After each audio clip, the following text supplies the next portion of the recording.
안녕하세요. 오늘의 사연입니다. 구독과 좋아요 한 번씩 부탁드릴게요. 바로 사연 시작하겠습니다. 올해 30살 된 최은혜라고 합니다. 남편의 이름은 박정태이고 저보다 4살 연상입니다. 저희는 아직 아이는 없어요. 저희 부부가 만나게 된 건 시아버지의 소개였습니다. 시아버지는 자동차 부품 회사를 경영하고 있습니다. 원래는 시어머니의 아버지께서 하시던 회사를 시아버지가 사위가 되면서 물려받으신 겁니다. 시어머니는 회사 경영에는 거의 관심이 없으십니다. 그래서인지 회사 경영에는 전혀 간섭하지 않으세요. 저희 부부가 만나게 된 이야기를 들려드릴게요. 저는 당시 사장님의 비서를 하고 있었어요.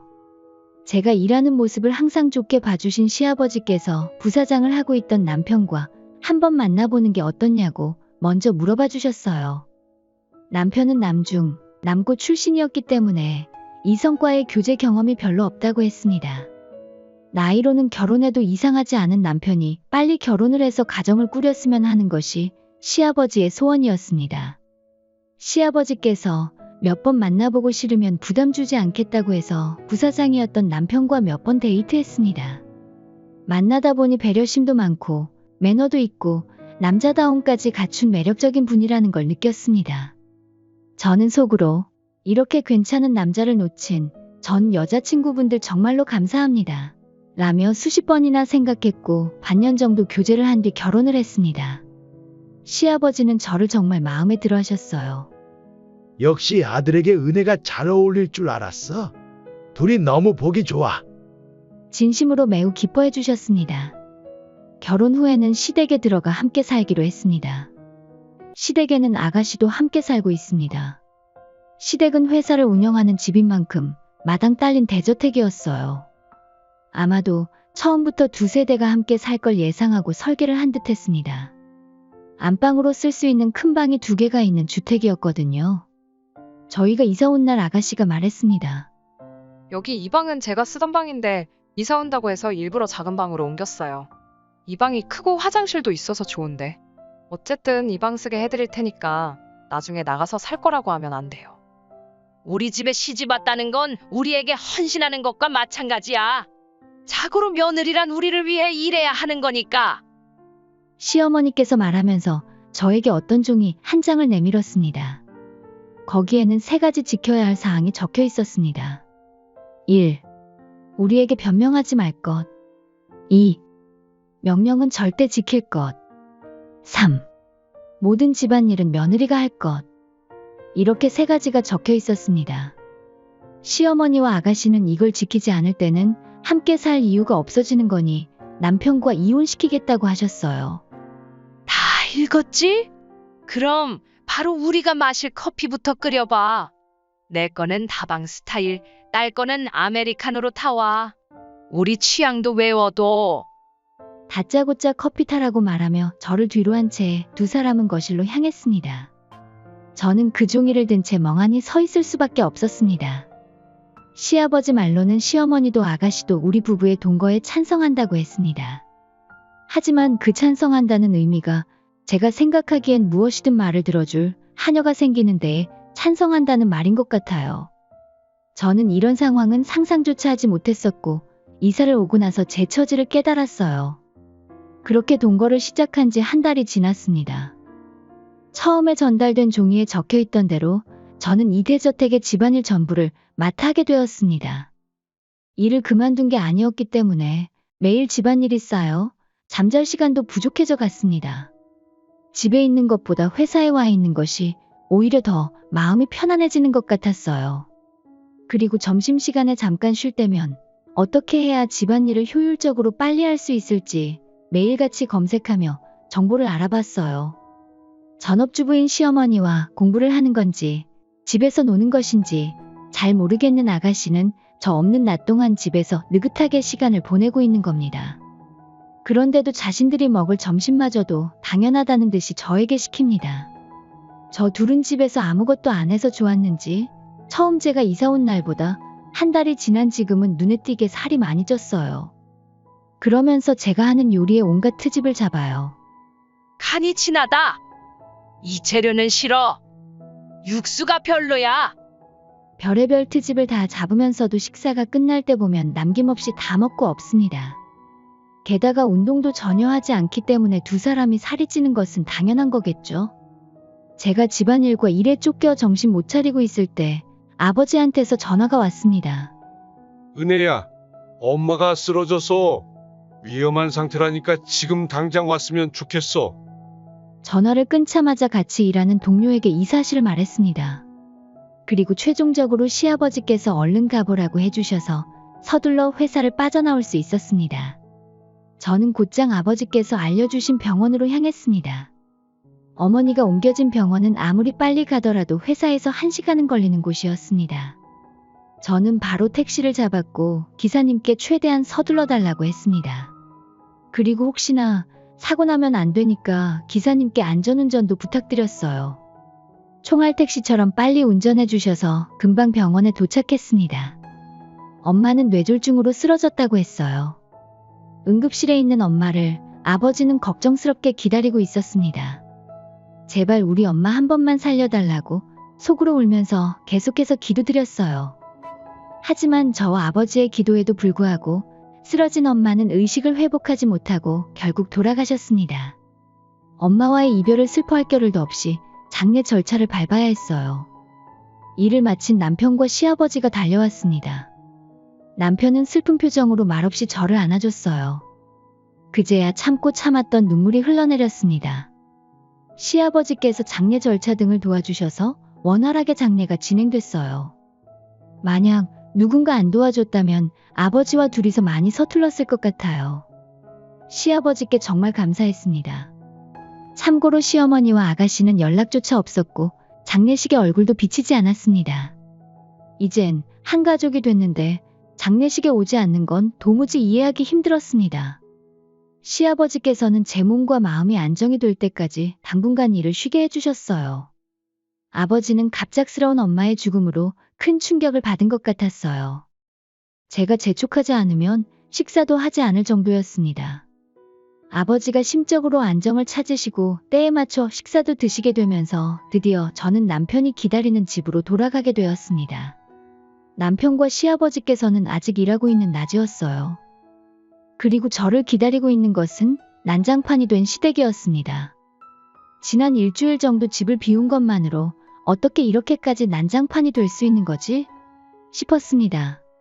도대체 시어머니와 아가씨는 손가락 까딱 안 한 것인지 개판도 이런 개판이 없었어요. 드디어 왔구나. 다시 안 가는 거지? 일단 밀린 빨래랑 바닥 청소부터 부탁해. 얼른 끝내놓고 부엌도 알아서 치우고 저녁도 준비해. 저에게는 전혀 거부권이 없었어요. 하지만 집안일을 하기 전에 먼저 할 말은 있었습니다. 어머님, 아가씨, 왜 저희 엄마 장례식에 안 오셨어요?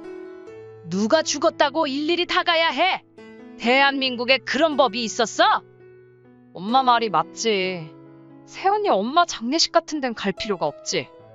세상에 이렇게 매정한 사람이 존재할 수 있나 싶었습니다. 이런 사상을 가진 사람과 더 이야기하면 저도 이상해질 것 같아 청소와 빨래를 시작했습니다. 시간이 흘러 제가 집에 돌아온 지 2주 정도 지났어요. 저는 엄마가 생전에 아끼던 물건들을 물려받기로 했습니다. 그래서 친정집으로 가서 엄마 유품들을 아버지와 정리한 후 엄마가 아끼던 물건들과 추억이 깃든 물건들은 집으로 가져왔습니다. 그 다음 날 남편과 시아버지는 둘이서 출장을 떠났어요. 제가 정시의 일을 마치고 귀가하니 뒷마당에서 연기가 보였습니다. 도대체 무슨 일인가 싶어 마당으로 달려가니 시어머니와 아가씨가 싱글벙글하면서 무언가를 태우고 있었습니다. 어머님, 뭐 하고 계세요? 눈 떴다가 뭐해? 보면 모르겠어? 너가 최근에 가져온 물건들 태우고 있잖아. 아무짝에도 쓸모없는 저런 쓰레기 같은 것들 죄다 집에 들고 오면 어떡해? 우리 집이 더러워지잖아. 아가씨는 웃으면서 불 속에 제 물건들까지도 집어넣고 있었어요. 오늘 날씨가 건조해서 그런지 활활 잘 타네. 마치 수학여행 가서 캠프파이어 하는 기분이야. 그리고 너는 장례식 참석한다는 핑계로 집안일을 빼먹으면 돼. 안 돼. 이 집에서는 집안일을 빼먹고 다른 걸 한다는 건 절대 용납할 수 없는 일이야. 그건 우리 고생하라고 골탕 먹이는 거랑 다름없는 거야. 너같이 괘씸한 건 이 집에 필요 없으니까 당장에 사라져. 하실 말씀 다 하신 거죠? 잘 알겠습니다. 어머님이랑 아가씨가 그렇게까지 말씀하신다면 원하시는 대로 이 집에서 나가야죠. 근데 지금 태우고 있는 엄마 유품들 전부 다 합치면 10억 정도 하니까 이건 변상받을게요. 뭐라고? 제가 10억이라고 말하자 어머님과 아가씨의 눈이 휘둥그레지며 초조해 보였습니다. 이 쓰레기 같은 것들이 무슨 10억이야? 지금 나가는 김에 깽판 치고 가겠다는 거야? 엄마가 예전에 골동품 고서적 수집가로 활동하셨어요.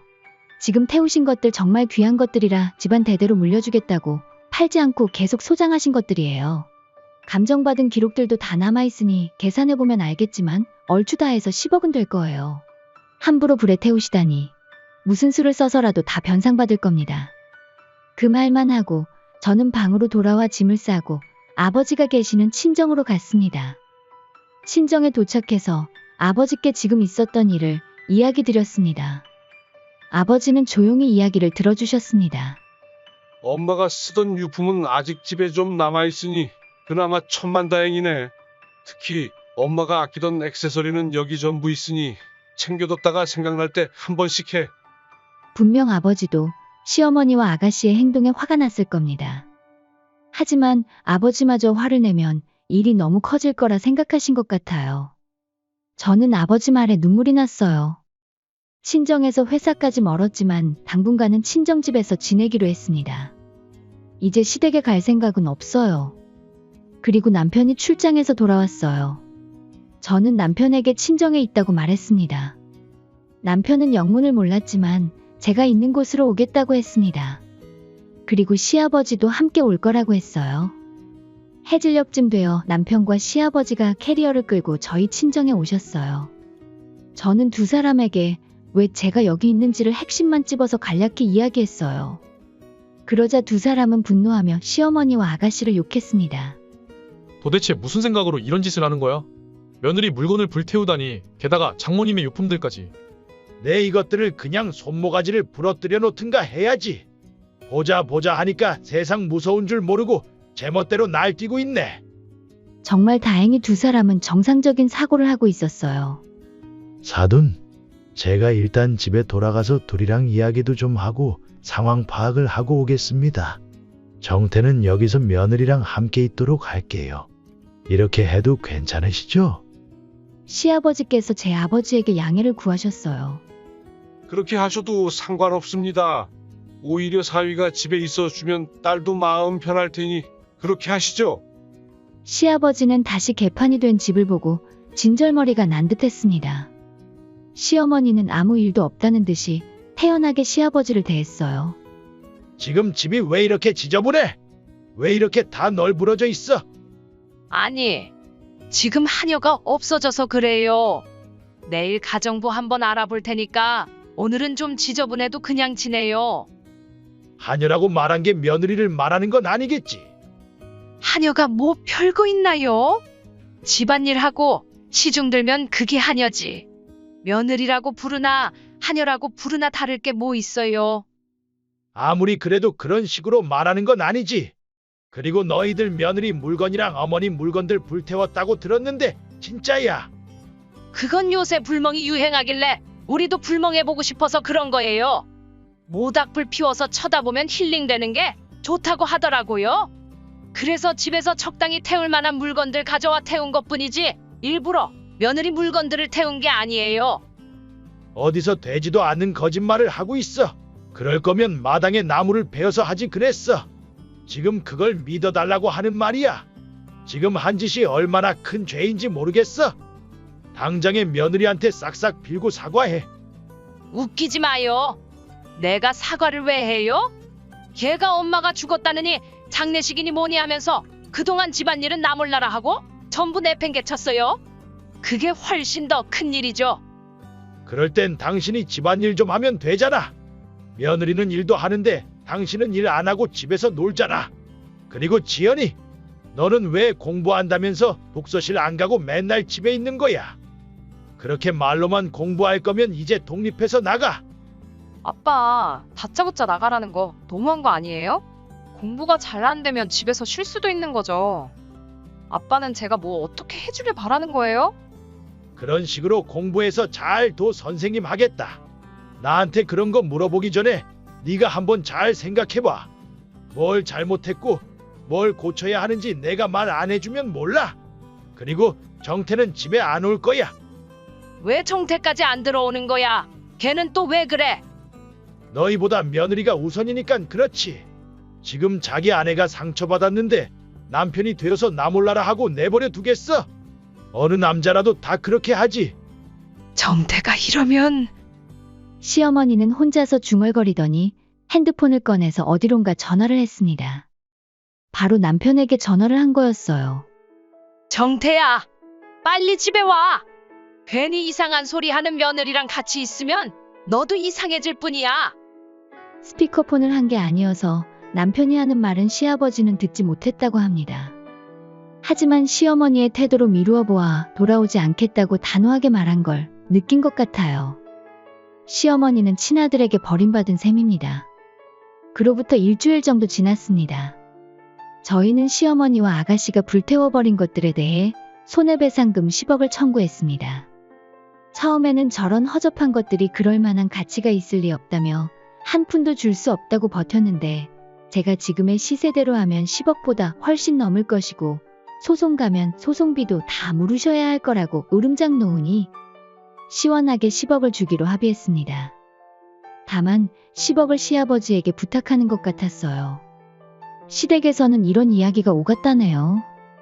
저 버르장머리 없는 며느리가 돈 뺏으려고 안달이에요. 10억이라니 말이 돼요? 진짜 맞는지도 모르는데. 너 아직도 그런 말 하는 거야? 며느리가 청구한 건 단순히 물건에 대한 변상을 요구하는 건데 이것 말고 정신적 피해 보상이랑 위자료까지 청구 안 한 걸 고맙게 생각해야지. 정신적 피해 보상은 내가 받아야죠. 스트레스를 지금 얼마나 많이 받는데. 그리고 이 집에 장남을 데리고 나갔으면 위자료를 내놓고 데려가야지. 받긴 뭘 받아요? 아직도 상황 파악 못했구먼. 쯧쯧. 아빠, 근데 10억 달라는데 그거 전부 아빠가 해결해 줄 거지? 그게 무슨 소리야? 네? 무슨 소리라니요? 왜냐하면 엄마랑 저한테 그런 돈이 있을 리가 없잖아요. 당연히 아빠가 해결해 줄 거라고 생각했죠. 돈이 없는 건 알지만 나는 10원짜리 한 장도 보태줄 생각이 없어. 며느리와 10억에 합의한 건 너희들이지 내가 아니잖아. 나는 이 일이랑 일절 상관없는 사람이야. 당신 도대체 왜 그렇게 딱딱하게 굴어요? 왜 이렇게 우리한테만 잔소리해요? 말 한 번 잘했다. 나한테 잔소리 듣기 싫지? 혼자 살면 잔소리도 안 들어도 되고 좋잖아. 나는 이제 같이 살기 싫으니까 이혼해. 뭐라고요? 아빠, 갑자기 이혼이라니요? 진작에 마음먹은 거야. 너희들이 며느리 가만히 있는 꼴을 못 봐서 계속 부려먹고 어머니가 돌아가셨다는데 장례식장에 참석하진 못할 망정 집안일 안 했다고 뭐라 하는 게 정상적인 행동이야. 하녀라고 생각하고 부려먹더니 정말 하녀라고 생각해. 내가 저번에도 말했지만 말이 그렇다는 거지. 누가 하녀처럼 부려먹겠대요? 며느리가 시댁에서 살면 다 그런 거지? 다른 집 봐봐요. 우리처럼 다 똑같이 해요. 더 이상 말을 말자. 그런 생각 가진 사람과 나는 같이 못 살아. 시아버지는 그렇게 말하며 이혼 서류를 시어머니한테 건넸습니다. 그리고 시아버지는 작은 쪽지도 함께 건넸습니다. 부모 자식 간의 인연은 여기까지인 것 같네요. 저는 아버지와 아내와 함께 하겠습니다. 남편이 차마 말로 하기 힘들 것 같아 시아버지에게 전달을 부탁한 쪽지였어요. 이를 듣던 아가씨가 갑자기 뭔가 생각난 듯 말했습니다. 그러면 이혼하게 되면 아빠 회사는 어떻게 돼요? 회사가 원래 엄마 거잖아요. 아빠가 회사에서 나가야 하는 거 아니에요? 안 그래도 그러려고 했어. 지금 자리에서 물러날 테니까 회사 가져가도록 해. 그리고 하나 더 말할 게 있는데 정태랑 며느리도 그만둘 거야. 네? 내가 전할 말은 이걸로 끝이야. 이 집은 내가 땅 사서 지은 집이니까 이 집에선 너희가 나가. 이렇게 해서 시부모님은 이혼하셨고 시아버지는 회사를 그만두고 시어머니와 아가씨는 집에서 쫓겨났습니다. 시어머니와 아가씨는 기댈 곳도 의지할 곳도 없어서 마지막으로 남편에게 의지하기 위해 저희 친정집으로 왔어요. 저와 남편은 직접 만날 생각이 없어 현관문을 사이에 두고 인터폰으로 이야기를 나눴어요. 정태야, 며느라, 지금까지 일은 모두 사과할 테니까 부디 10억 합의한 거 없던 것으로 해주면 안 될까? 그런 돈도 없을 뿐더러 지낼 곳도 마땅치 않아. 제발 부탁해. 현관 앞에서 아가씨와 함께 무릎을 꿇고 말하는 듯 했어요. 그런다고 속을 줄 알아요? 아버지한테 쪽지 못 받았어요? 부모와 자식 간의 인연은 끝이라고 했잖아요. 계속 찾아온다면 경찰 부를 거예요. 아들, 너는 엄마가 없어도 돼. 정말로 엄마 버리고 며느리한테 갈 거야? 그러니까 말했잖아요. 부모와 자식의 연을 끊겠다고. 정말로 경찰 부릅니다. 남편의 마지막 한마디를 끝으로 시어머니와 아가씨는 돌아갔어요. 그 후에 이야기를 들려드리자면 시어머니에게는 매월 일정액씩 분할로 받기로 했습니다. 살아생전에 다 갚으실지 모르겠지만 아가씨도 있으니 둘이서 알아서 하겠죠. 그리고 회사는 시어머니의 동생이 받기로 했다네요. 시어머니는 회사 경영과는 전혀 거리가 먼 사람이라 인적 드문 곳으로 이사가서 조용히 지낸다는 것 같아요. 남편과 저는 친정집에서 나와서 아파트로 이사했습니다. 그리고 시아버지와 남편은 회사를 차렸어요. 원래 하시던 것 그대로 회사를 차리신 거라 망할 걱정은 없다고 합니다. 끝까지 시청해주셔서 감사합니다. 그럼 다음 영상에서 다시 뵙겠습니다. 안녕하세요. 오늘의 사연입니다. 구독과 좋아요 한 번씩 부탁드릴게요. 바로 사연 시작하겠습니다. 25년이 훨씬 지난 국민학생이던 시절부터 이야기해 보겠습니다. 학년이 올라가 3월이 되면 새로운 반으로 배정되는데 새로운 반의 담임 선생님은 젊은 여자 선생님이셨습니다. 급식 시간이 되자 선생님은 제 옆자리에 앉아있던 여학생에게 급식을 먹지 말라고 말하는 거예요. 지영이는 부모님께서 급식비를 안 내셨어. 그래서 지영이는 급식을 먹을 수 없어. 제 옆자리에 앉았던 지영이는 저와 처음 만났던 그날부터 항상 너덜너덜하고 해진 옷을 입고 있었고 잘 먹지 못해서인지 뼈만 남은 것처럼 앙상하게 깡마른 여자아이였습니다. 아무래도 집이 가난해져서 지난해 가을 무렵부터 부모님이 급식비를 내지 못하고 있다는 소문을 스쳐들었습니다. 그래도 작년 가을 전까지는 급식을 정상적으로 먹었던 것 같았어요. 불쌍하게 반해서 혼자만 책상 위에 아무것도 올려진 게 없이 그냥 고개를 푹 숙이고 앉아만 있는 모습을 바로 옆에서 보니 어린 나이에도 저는 정말 가여웠어요. 가여워서 제 급식을 함께 먹자고 하고 싶어도 급식 시간에 담임 선생님도 함께 교실에서 점심을 먹고 있었기에 담임 선생님 몰래 급식을 나누어 줄 수도 없었어요. 그래서 저는 점심 메뉴에서 빵이 나왔길래 먹지 않고 남겨뒀다가 몰래 휴지에 싸서 슬쩍 책상 서랍에 숨겨뒀습니다. 그리고 급식을 다 드신 담임 선생님이 자리를 비우시면 짝지에게 숨겨뒀던 빵을 건네줬어요. 이 빵 손 안 댄 거야? 나는 빵 별로 안 좋아해서 이거 너 먹어. 먹어도 괜찮아? 배고팠는데. 고마워. 저는 그 당시에 같은 반 친구들에게도 외면받고 있고 하물며 친해지려는 친구도 없어 보이는 지영이와 이 일을 계기로 대화를 주고받은 그날, 학교가 마치고 집에 돌아가자마자 오늘 있었던 일과 함께 옆자리의 지영이의 집안 사정이 어려운 것 같다고 어머니께 말씀드렸어요.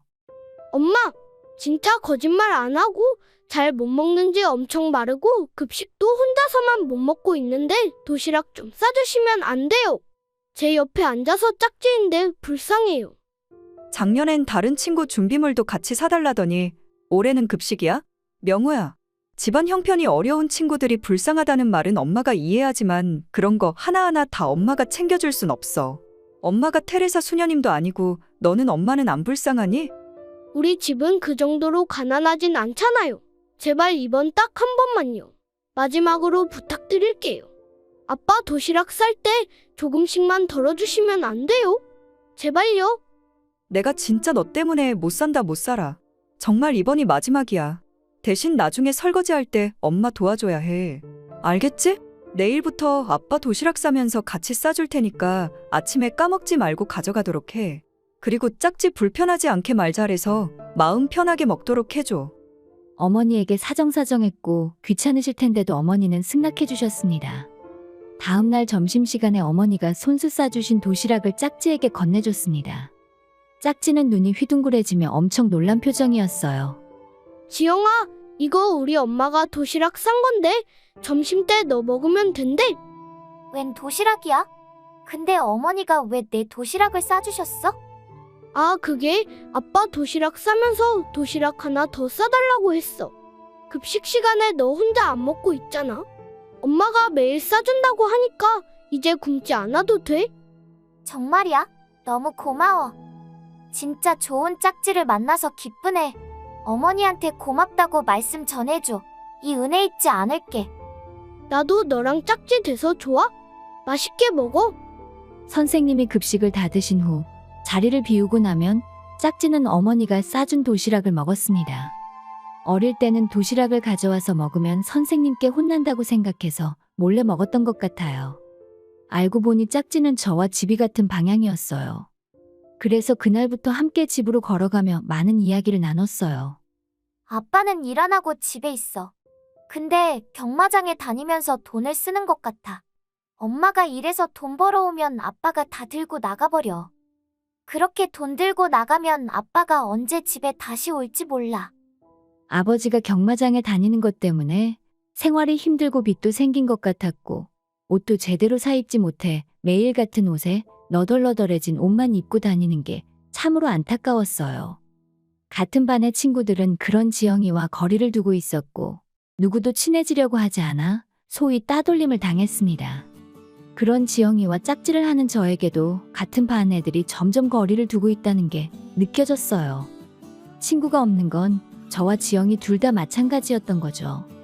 그리고는 어차피 같은 방향이니 아침에도 같이 가자고 약속했어요. 같이 등교하는 모습을 본 애들은 조롱하거나 짓궂게 놀렸어요. 얼레리 꿀레리, 쟤네 둘이 사귄대요. 지금에서야 유치한 놀림이지만 어린 나이에는 꽤 짓궂은 놀림이었습니다. 이러나 저러나 이미 지영이와 저는 반에서 은근히 따돌림을 받고 있었기에 그냥 무시하고 신경 쓰지 않았어요. 지영이와 함께여서 뭔가 안심 같은 게 됐었거든요. 그때는 크게 느끼지 못했지만 친구가 없다는 사실은 정말 외로운 거예요. 주위의 놀림이나 시선을 신경 쓰지 않고 지영이와 편하게 대화를 나눌 수 있는 등하교길이 즐겁고 기뻤습니다. 멀지도 않은 거리지만 세월아 내월아 하며 많은 이야기를 나눴었거든요. 좋아하는 음식이나 동물, 학교 숙제나 만화 봤었던 이야기 등등 대화가 잘 통했어요. 그리고 고양이를 좋아한다고 했어요. 고양이를 한 마리 키우고 싶지만 형편이 좋지 않아 차마 집에서는 키울 수가 없어서 길고양이들이 많이 있는 공원의 놀이터에 가는 게 유일한 낙이라고 했습니다.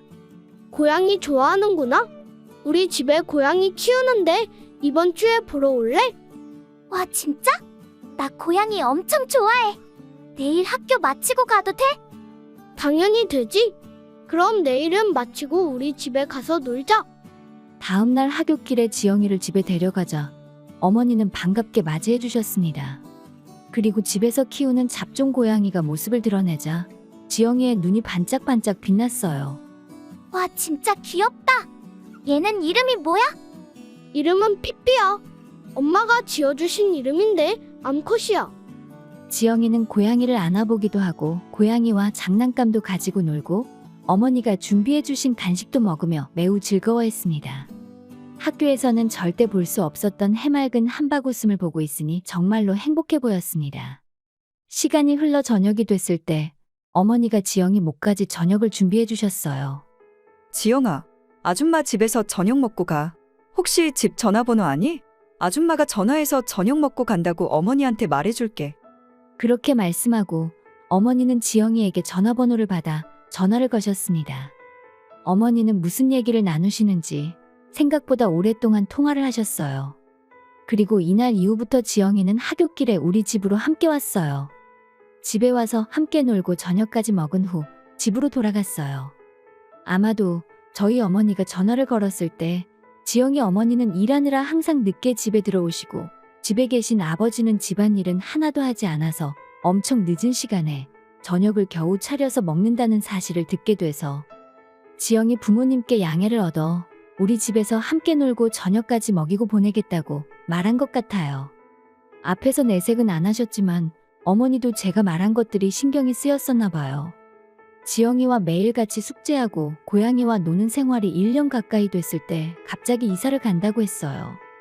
부모님께서 이혼하시면서 어머니를 따라 외갓집으로 이사 간다고 했어요. 그리고 이사 가기 하루 전날 지영이는 어머니의 손을 잡고 우리 집에 작별 인사하러 왔어요. 지금까지 지영이 챙겨주셔서 감사합니다. 정말 신세 많이 졌어요. 지금은 감사의 말밖에 못하지만 언젠가는 꼭 이 은혜 갚을게요. 정말 고마웠습니다. 아줌마 그동안 감사합니다. 명호야, 그동안 고마웠어. 나 잊지 말고 잘 지내. 우리 다음에 또 만나자. 지영이와 지영이 어머니는 여러 번 고맙다는 말씀을 하셨고 우리 엄마한테 고개를 숙이셨어요. 살다 보면 어려울 때도 있고 다 그런 거죠. 지영이가 워낙 착하고 이뻐서 딸처럼 챙겨준 거니까 부담 갖지 않으셔도 괜찮아요. 지영이는 이사 가서도 계속 공부 열심히 하고 항상 긍정적으로 생각해야 해. 그동안 재밌었어. 잘 가, 지영아. 어머니는 정의롭고 강하고 상냥하신 분이었어요. 저는 그런 어머니를 매우 존경했습니다. 지영이와 어떤 편지를 주고받았는지 잘 기억이 안 나지만 이사 가서도 3년 정도는 1년에 한두 번씩 편지를 주고받았어요. 그러다가 비록 편지가 끊겼지만요. 그리고 저는 시간이 흘러 대학교를 졸업하고 정밀기계 생산회사에 취업했습니다. 영업부에서 일한 지 4년이 지나가는데 선배에게 물려받거나 신규로 거래처를 확보해서 지금은 수많은 거래처를 담당하고 있어요. 옆자리에 같은 부서 선배가 저에게 말했습니다. 내일 한보기술과 미팅 있는 거 안 까먹었지? 회사 운명이 걸린 큰 거래니까 정신 차리고 준비 잘해야 해. 믿고 맡겨둬도 되는 거지? 네. 나중에 준비한 거 확인 한번 해주세요. 말이 끝나자 선배님의 자리로 전화가 들어왔습니다. 여보세요? 전화 바꿨습니다. 선배는 전화를 받자마자 얼굴이 사색이 됐습니다. 네. 그럴 리 없는데 죄송합니다. 혹시 어떻게 안 될까요? 제발 한 번만 더 기회를 주실 수 없을까요? 잠시만요. 전화가 끊긴 후에도 수화기를 들고 넋이 나간 채 멍하니 서 있습니다. 선배님, 무슨 일이에요? 너 한보기술의 미팅 날짜 잘못 전달했지? 지금 전화 와서 어제 미팅하기로 했었는데 연락도 없고 기본이 안 돼 있는 회사랑은 거래 못한다고 화내잖아. 거래 없던 거로 하자길래 사정했는데도 이미 그쪽에선 거래 안 하기로 했대. 너 이거 어떻게 수습할래? 진짜 어떻게 하려고 이런 실수를 하는 거야? 네? 일정 연락한 건 선배님이잖아요. 저는 연락한 적 없어요. 뭐라고? 지금 나한테 떠넘기는 거야? 똑바로 일 안 해? 제가 하고 싶은 말을 선배가 했습니다. 원래 약속한 날짜에서 변경된 일정으로 한보기술의 선배가 전화로 말하기로 했었고 실제로 선배가 직접 통화를 했었습니다. 아마도 선배가 11일과 12일을 헷갈려서 잘못 전달한 것 같은데 그걸 제 탓으로 돌리네요.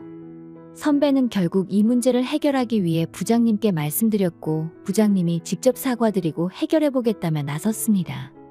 부장님께서 찾아뵙고 사과드리며 사정사정했지만 결국 한보기술과의 거래는 실패로 끝났고 부장님은 회사로 돌아와서 저에게 말했습니다. 김대리, 도대체 일을 어떻게 처리하는 거야? 이번 거래가 얼마나 중요한 거였는지 몰라. 우리 회사에서 엄청 기대하던 거래였는데 도대체 무슨 정신으로 일하길래 이렇게 망쳐놓는 거야?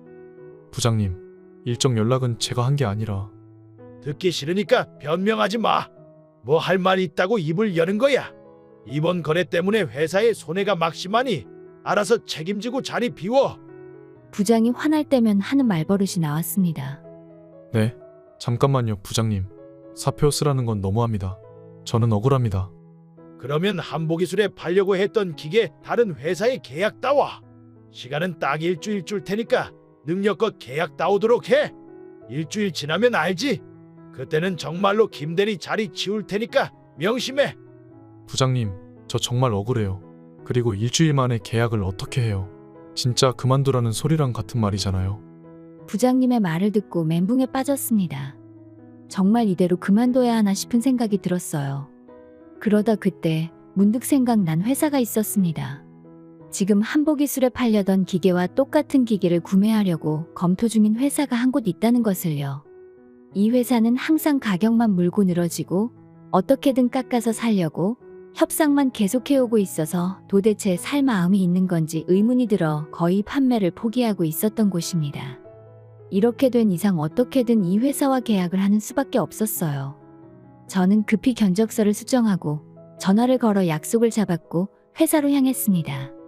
도착하니 담당자분께서 나와 있으셨어요. 안녕하세요. 오늘 새 견적서 가지고 왔어요. 견적서를 내밀자 담당자분은 손에 들고 천천히 바라봤어요. 이것보다 더 싸게는 안 됩니까? 정말 이것보다 더 싸게 하기는 어려워요.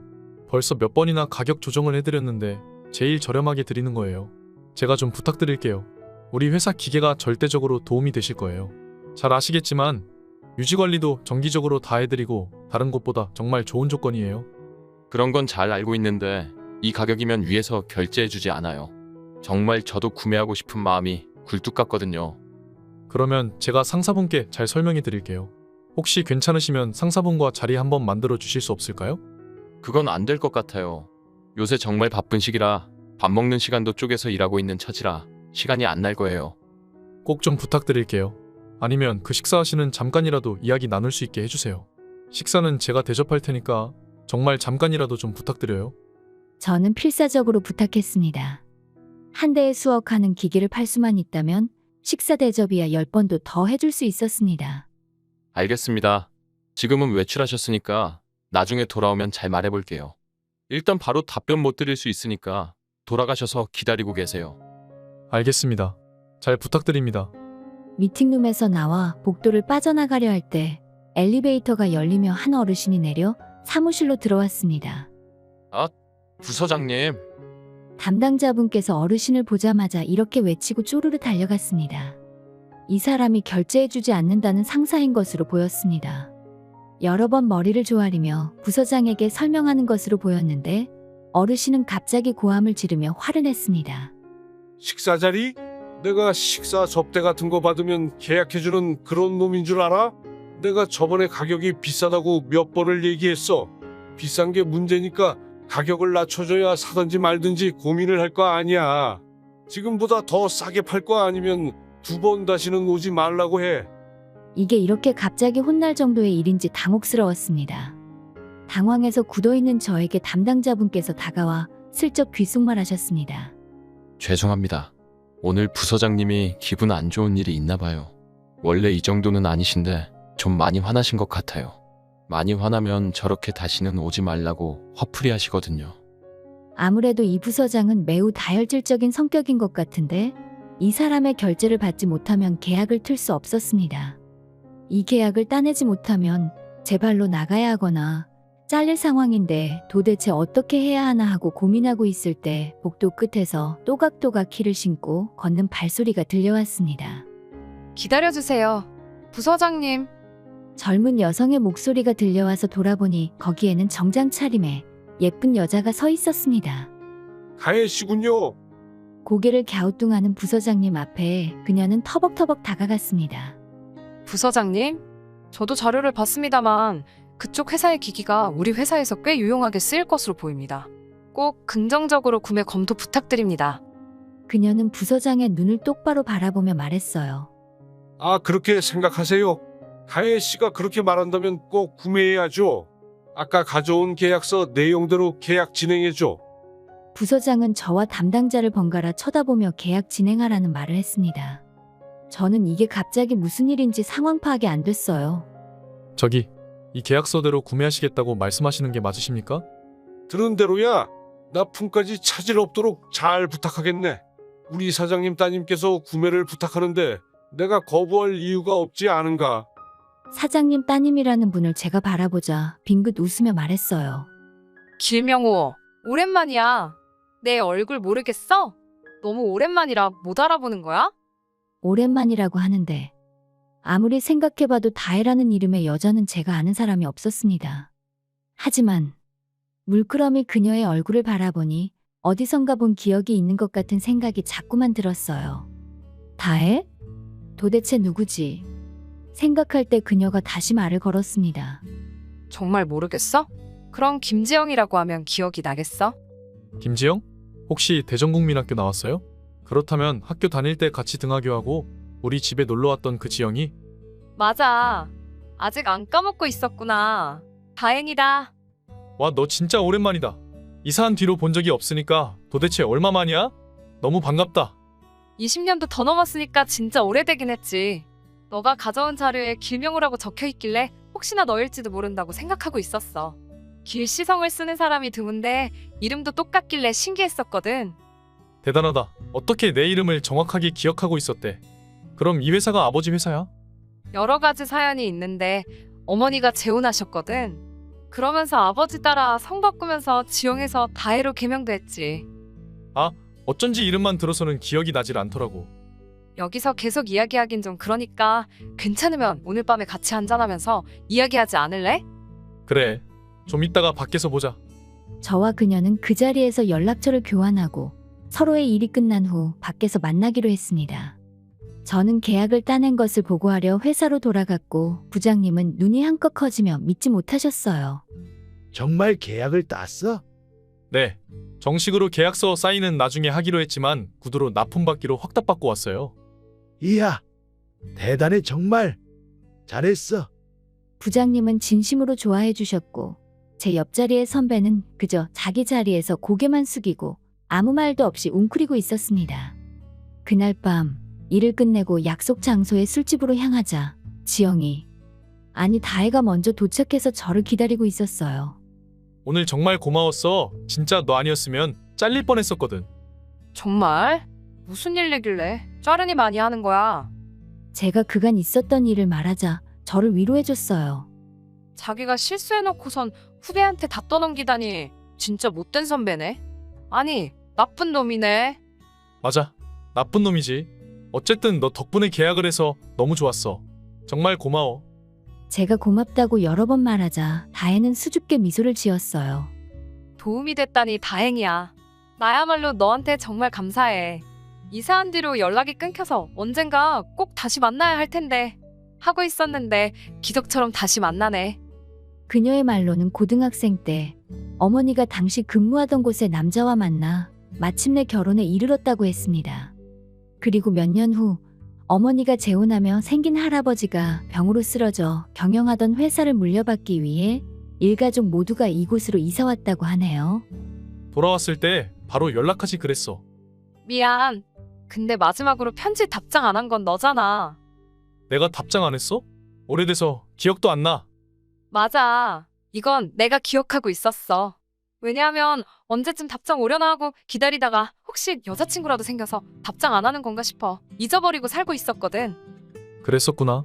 진짜 여자친구라도 있으면 오해받은 게 억울하지 않을 텐데. 지금은 만나는 사람 없어? 응, 없어. 바빠서 그런지 인연이 안 생기네. 여기서 우리가 다시 만난 것도 인연이잖아. 혹시 괜찮으면 나랑 만나볼래? 갑작스러운 고백에 저는 너무 놀랐습니다.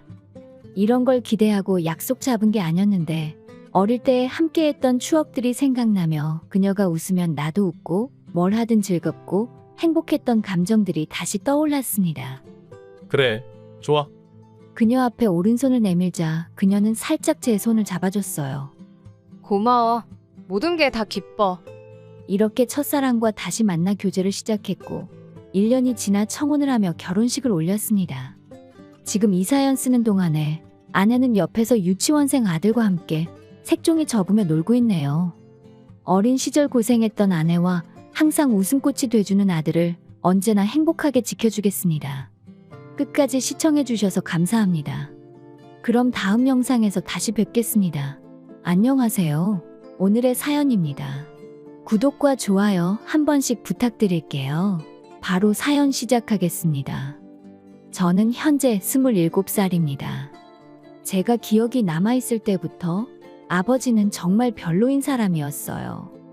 물론 남편으로서도 아버지로서 둘 다입니다. 아빠, 그림 그린 거 봐. 아빠, 같이 공원 가자. 라고 제가 어릴 때 말을 걸어도 귀찮으니까 엄마한테 말해. 아버지는 저를 귀찮다는 듯이 대했어요. 부모님께서는 맞벌이 하셨지만 아버지는 집안일은 일절하지 않으셨어요. 항상 아등바등 바쁘게 움직이는 어머니와 소파 위에 늘어져 TV만 보고 있는 아버지의 모습을 보며 자랐습니다. 게다가 아버지는 술버릇도 나빴습니다. 술에 취해 집에 와서 어머니에게 마구 화를 내는 일도 잦았고 기분이 나쁠 때는 괜히 제 모습을 꼬투리 잡고 잔소리를 늘어놨습니다. 공부하고 있으면 너는 맨날 공부만 하니? 그래서 나중에 사회생활 제대로 하겠어? 밖에 외출도 좀 하고 취미생활도 하고 해야지. 여자니까 좀 꾸밀 줄도 알아야지. 라고 말했습니다. 또 한가한 시간에 게임을 하고 있으면 게임 적당히 해? 하루 종일 공부만 해도 원하는 대학 갈까 말까인데 정신 안 차려. 그리고 나중에 돈 벌기 시작하면 먹여주고 재워준 거 다 갚도록 해. 라는 말들을 하는 것이 일상이었습니다. 아버지는 절대 논리적으로 말하는 게 없고 기분이 나쁠 때 그저 욕받이해줄 상대방이 필요했을 뿐입니다. 저는 아버지가 계신 시간에는 될 수 있는 대로 제 방에 들어가서 나오지 않게 되었습니다. 게다가 아버지를 사람으로서 존경할 수 없게 된 것은 또 다른 이유가 있습니다. 아버지는 본인보다 약해 보이는 사람을 괴롭히는 걸 무척 좋아하셨습니다.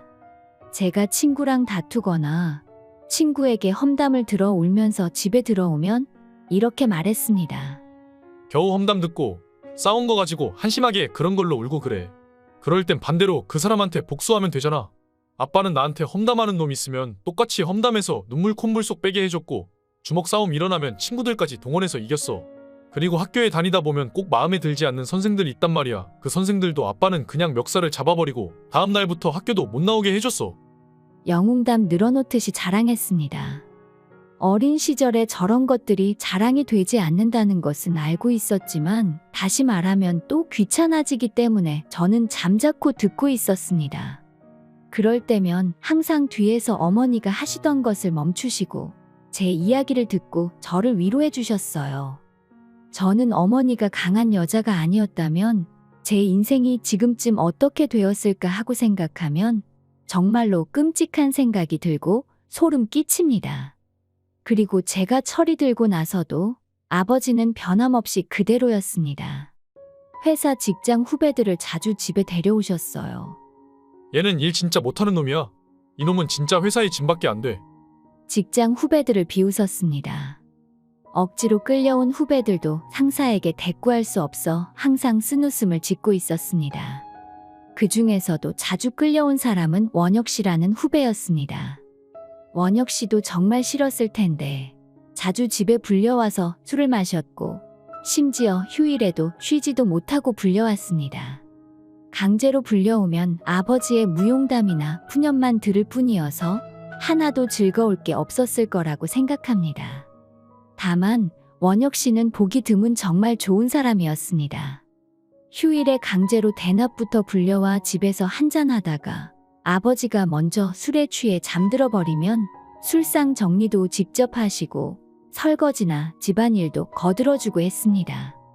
어머니가 괜찮다고 그냥 놔두라고 해도 괜찮아요. 저 혼자 살아서 집안일이 얼마나 힘든지 잘 알거든요. 누가 설거지 해주는 것만으로도 엄청 도움이 되죠. 제가 이 정도밖에 못 도와드리지만 형수님 귀찮으실 텐데 항상 맛있는 식사 준비해 주셔서 감사해요. 라며 어머니 손을 마다하고 꼭 설거지까지 하셨습니다. 게다가 언제부턴가 여유가 있으실 땐 제 공부도 봐주셨습니다. 내가 영어는 잘못했지만 수학은 제법 잘했어. 라며 수학 때문에 스트레스 받아 하는 저에게 정말 눈높이에 맞춰 알기 쉽게 가르쳐주는 겁니다. 어머니가 과외비라도 드려야 되겠다 싶어 작게나마 맛있는 거라도 사드시라고 챙겨드리려고 해도 마다하셨습니다.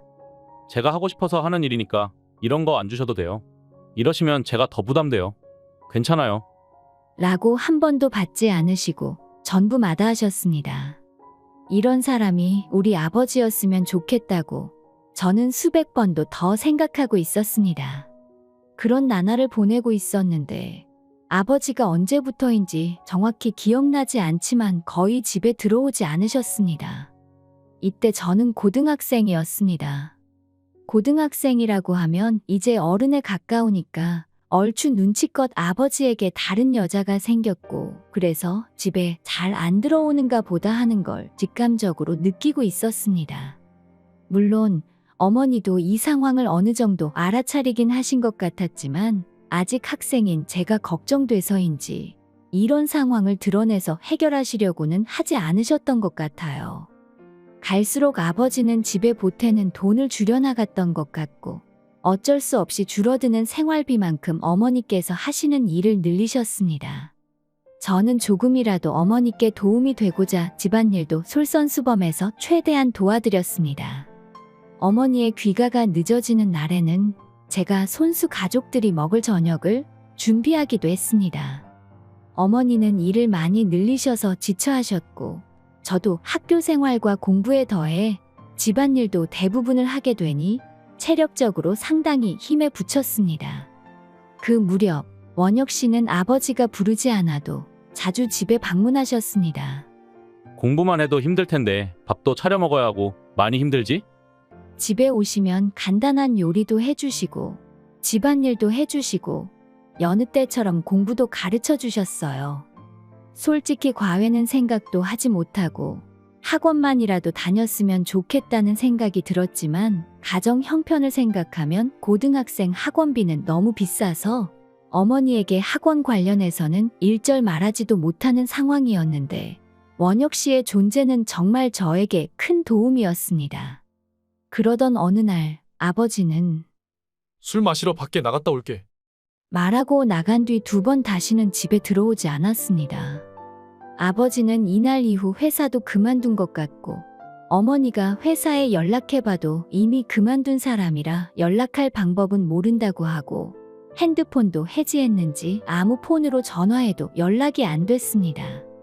시댁에다가 전화를 해봐도 아무도 행적을 모른다는 말만 돌아왔어요. 그렇게 살다 보니 눈 깜짝할 사이에 아버지가 사라진 지 12년이 지났습니다. 성인이 된 저는 일을 마치고 집에 돌아오는 길이었어요. 그런데 집 현관 앞에 수상한 남자가 서 있는 게 보였습니다. 해져서 너덜너덜해진 옷을 입었고 머리와 수염은 씻지 않은 듯 부스스해 보였어요. 저는 무섭고 꺼림칙해서 경찰을 불러야 하나 고민을 했는데 저를 바라보며 천천히 다가오는 모습을 보고는 경찰을 부르지 않았습니다. 제가 아는 사람 같았거든요. 바로 기억에서 잊혀져 가던 아버지였습니다. 아버지는 저를 보고 깜짝 놀란 표정을 지으신 후 싱글벙글 미소를 지으며 저에게 말을 걸었습니다. 딸, 아빠야, 아빠. 알아보겠어? 그동안 잘 지냈어? 언제 집을 이렇게 크게 다시 지었대? 나는 다른 사람이 이사와서 집을 다시 지은 줄 알고 인터폰을 누를까 말까 계속 망설이는 중이었어. 여기로 온 거 보니 이사한 건 아니고 집을 새로 크게 지었나 보네. 직장 생활에서는 이렇게 큰 집 짓기 힘들 텐데 누가 로또라도 당첨된 거야? 아니면 공부를 그렇게 하더니만 의사라도 됐어? 오랜만에 만난 아버지는 자기 할 말만 하셨고 동네방네 시끄럽게 말했습니다. 뭐, 살아계셨네요. 일단은 안으로 들어가서 대화하는 게 어때요? 저는 이웃들에게 괜히 피해를 주기 싫었기 때문에 아버지를 집 안으로 모셨습니다. 아버지는 마치 자기 집이라는 듯이 아무 거리낌 없이 집안을 두리번거리며 살피고는 거실 소파에 늘어지며 말했습니다. 냉장고에 맥주나 소주 있어? 대뜸 술부터 찾는 거 보니 제 아버지가 확실했고 변한 것도 없었어요.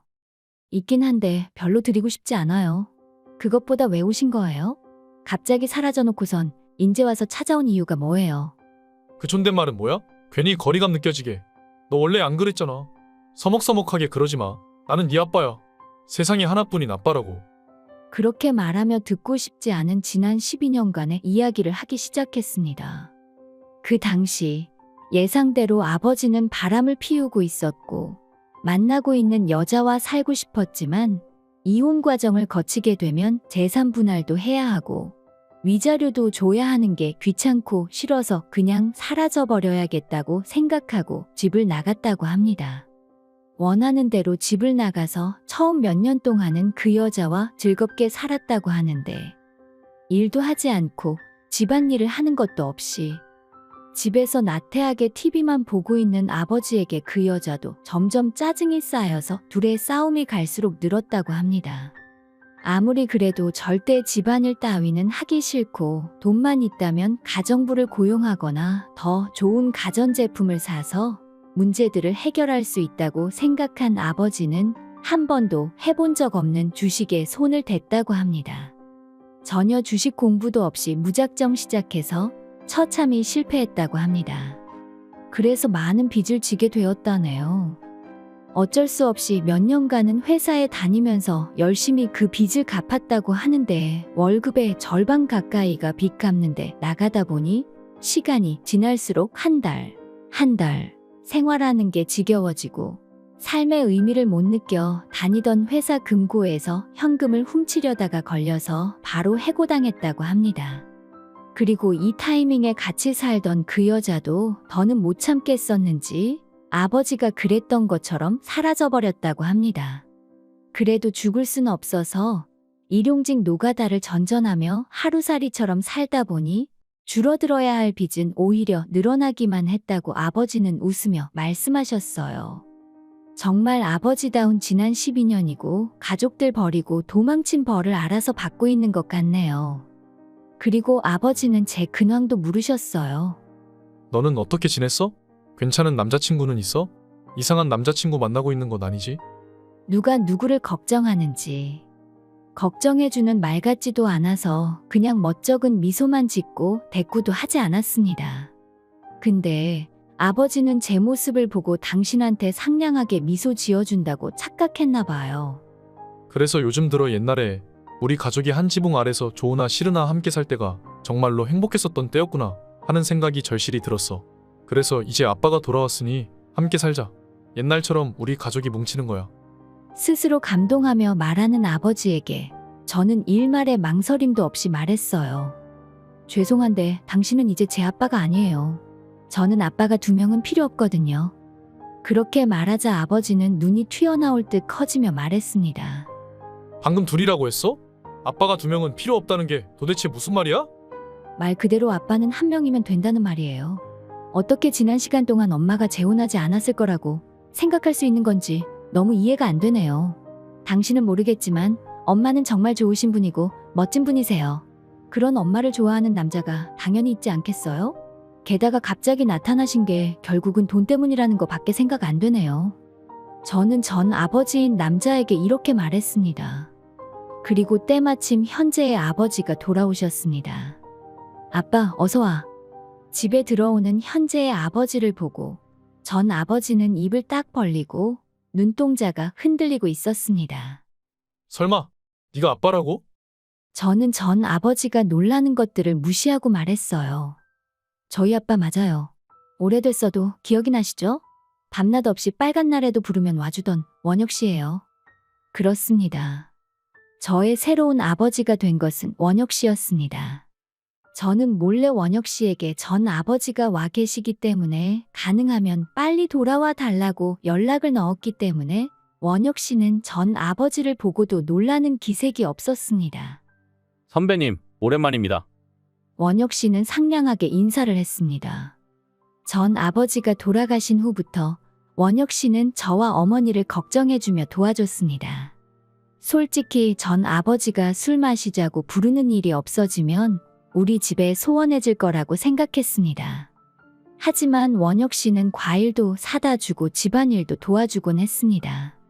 그 대신이라고는 하지만 어머니는 항상 원혁 씨 몫으로 반찬이나 김치, 주전부리 등도 챙겨줬습니다. 저는 어머니와 원혁 씨를 가까이서 보면서 내일이라도 좋으니 당장 재혼하면 좋겠다고 생각했지만 원혁 씨는 항상 식사 시간이 끝나고 집안일을 어느 정도 돕고 나면 미련 없이 집으로 돌아갔습니다. 하지만 몇 년 후 원혁 씨가 어머니에게 프로포즈를 했고 결혼까지 하게 된 겁니다. 저는 덧붙여서 말했습니다. 지금 제 아빠는 당신이 떠난 후에 자신의 회사를 차렸어요. 인성도 좋고 준비된 자에겐 성공이 따르는 법이죠. 지금 아빠의 회사는 점점 커지고 있어요. 그러자 전 아버지는 얼굴이 붉어지며 화가 치민 듯 했습니다. 이 자식아, 회사 다닐 때 신경 써서 챙겨줬더니 지금 이게 무슨 짓이야? 내가 집에 있을 때부터 넌 본 거 모를 줄 알아? 너한테 위자료 받을 거니까 그렇게 알아. 그리고 이놈이 집 지어준다고 꼬셔서 거기에 다 넘어가서 같이 사는 거지? 그런 거 맞잖아. 그런 거 아니에요. 저는 선배님이 사라진 후에 혼자서 고생하실 텐데 집안일이라도 좀 거들어줘야겠다는 마음으로 집에 갔었어요. 하지만 인영 씨가 워낙 인품도 좋으시고 생활력도 강하시다 보니 좋아졌어요. 그래서 회사가 어느 정도 안정권에 들어섰을 때 프로포즈를 한 거예요. 그리고 뭔가 착각하신 것 같은데 제가 돈으로 뭘 하거나 한 게 없고 다들 제 돈에 전혀 관심도 없어요. 그냥 대학교 진학할 때 등록금 조금 도와준 게 다인데 그 돈마저도 다시 돌려줬고요. 전 아버지는 의아한 표정으로 말했어요. 네 돈에 관심이 없다는 게 무슨 말이야? 저는 귀찮지만 설명을 해줘야 할 것 같아 말해줬습니다. 당신이 사라지고 나서 오히려 평화가 찾아왔어요. 원래 계실 때도 생활비를 잘 안 주셔서 없어졌다고 해서 곤란할 것도 없었어요. 게다가 몇 끼니나 회사 갈 때 입을 옷이나 온갖 귀찮은 잡일들은 모두 엄마한테 시켰잖아요. 식탁에 딱 앉으면 식사가 나오고 옷장을 열면 깨끗하게 다려진 셔츠가 준비돼 있는 그런 대접받는 생활을 했던 거 기억나죠? 근데 그런 것들을 하지 않아도 되는 날이 오니까 엄마는 오히려 좋아했고 시간적 여유도 생겼죠. 그래서 자투리 시간을 활용해서 평소에 관심 가지던 디자인 공부도 하고 자격증도 땄어요. 회사도 디자인 회사로 옮겼고 거기서 인정받아 다니시다가 제가 졸업하면서 함께 디자인 회사를 차렸어요. 제가 그래픽 디자인과를 졸업했거든요. 회사를 차리기 전까진 금전적인 여유가 없어서 등록금 같은 건 도움을 좀 받았지만 지금은 회사가 괜찮게 운영되고 있기 때문에 빌린 돈도 갚아드리고 집도 새로 지은 거예요. 잘 들으셨죠? 돈 때문에 같이 사는 게 아니에요. 선배님 덕분에 저도 정신 차리고 창업 준비도 했고 이렇게 제 가족을 만들 수 있었어요. 어째 보면 정말 고마우신 분이네요. 전 아버지는 억울한 듯 입술을 깨물었어요. 그건 그렇다고 쳐도 난 이혼 서류에 사인한 적이 없어. 빌어먹게 네가 무슨 자격으로 계속 아빠 행세를 하는 거야? 머리가 좋아서 그냥 사라진 줄 알았는데 가만 보니 머리가 나빠서 대책 없이 사라진 거였나 봐요. 배우자가 실종돼서 살아있는지 아닌지 알 수 없는 상태가 수년간 지속하면 이혼 신청을 혼자서 할 수 있어요. 그러니 죽었을 것 같은 사람을 배우자로 남겨둘 이유가 전혀 없잖아요. 이제는 당신을 아버지라고 칭할 이유도 법적 이유도 그럴 마음도 전혀 없고 단 한 번이라도 그런 생각 자체를 해본 적 없으니까 이쯤 하고 그만 돌아가세요. 하지만 제 말을 무시하며 버팁니다. 배은망덕한 계집애. 고등학생까지 키워준 은혜는 모두 잊고 사는 거야? 그때까지 먹여주고 재워줬더니 이제 먹고 살만하다고 이런 식으로 은혜를 갚아. 너희들이 아무리 나를 욕해도 인영이는 다를 거야. 분명히 같이 살 때 이혼하자고 한 적 없었으니까 내가 돌아올 날만 기다리며 살았을 거라고. 그러자 그때 어머니가 집에 들어오셨습니다. 사실 진작에 왔었는데 소란스러운 소리가 들려서 현관문에 귀를 대고 엿듣고 있었다네요. 어머니가 들어오자 전 아버지는 바짓가랑이를 잡고선 매달렸습니다. 여보, 이제 나타나서 미안해.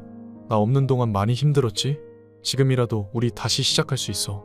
이 집에서 예전처럼 다시 시작하는 거야. 이거나? 갑자기 나타나서 왜 이래? 제발 죽었기를 바랬는데 도대체 왜 살아있는 거야? 내가 당신 불행하게 살라고 얼마나 빌었는 줄 알아? 당신은 우리 집 마당의 잡초보다 못한 존재니까 이거 좀 놓고 내 눈앞에서 사라져줘. 어머니가 이렇게 정색하시며 화내는 모습은 처음이었습니다. 전 아버지는 어머니의 고함을 듣고 굳었어요. 그리고 바짓가랑이를 잡고 매달리던 손을 늘어뜨리고 멍하니 바닥에 주저앉고 말았습니다. 원혁 씨는 그런 전아버지를 밖으로 내쫓아버렸습니다. 이날 이후에도 몇 번이나 더 찾아왔습니다. 찾아와서는 다시 생각해달라고, 4명이 함께 사는 것도 괜찮다고 하며 어떻게든 빌붙어 보려는 말들을 늘어놨습니다. 너무 끈질겨서 경찰을 불렀더니 그 다음부터는 나타나지 않더라고요. 경찰에 따르면 일용직 아르바이트로는 빚을 전혀 감당하지 못했고 살던 집에 월세도 밀려버려 길거리로 쫓겨났다고 합니다. 결국은 돈 때문에 한 푼이라도 뜯어보려고 찾아온 거였죠. 그 후에는 어떻게 지내고 있는지 알 길이 없어요. 다만 어머니가 한 번쯤 스쳐 지나가듯 말한 적은 있어요. 얼마 전에 운전하다가 빨간불에 서 있는데 옆에 굴다리 밑을 보니까 거죽대기 입고 박스 덮고 있던 사람이 있던데 그 사람이 전 남편일지도 몰라.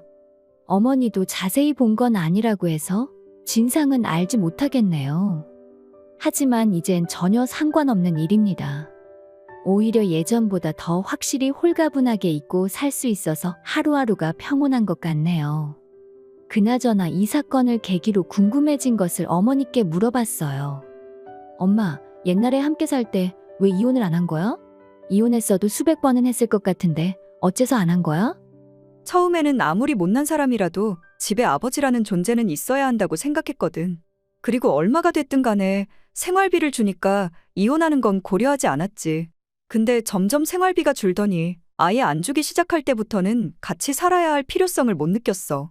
근데 그럼 뭐해?